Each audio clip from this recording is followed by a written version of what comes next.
आजमगढ़ के सानिया पारलिया खूब धमक यहाँ नवैया हो नयनवा दोनों फरक।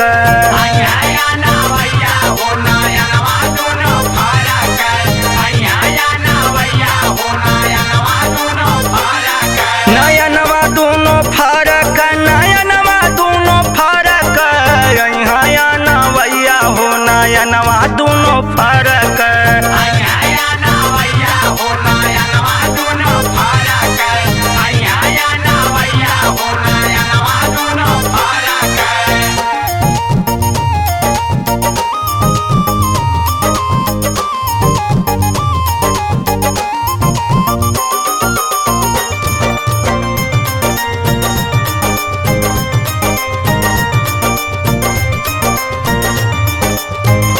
नैना होला बेकरार उनकर करी इंतजार।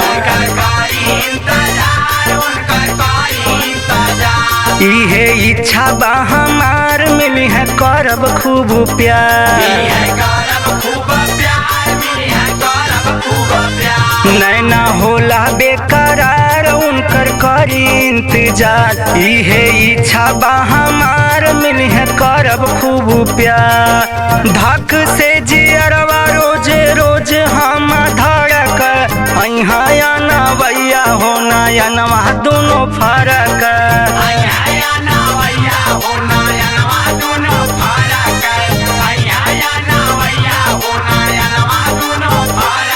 नयनवा दोनों फरक नयनवा दोनों फरक यहाँ नवैया हो नयनवा दोनों फरक।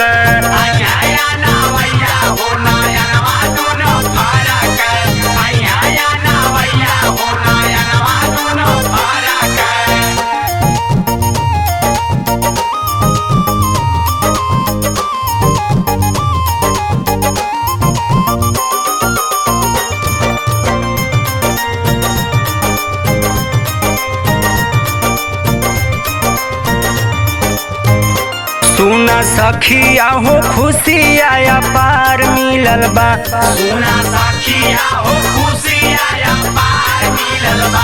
हमके रेम्बो अक्षय से हो बड़ा प्यार मिलल बा। हमके रेम्बो अक्षय से हो बड़ा प्यार मिलल बा। सुना सखिया हो खुशी आया पार मिलल बा। हमके रेम्बो अक्षय रविंदर से प्यार मिलल बा।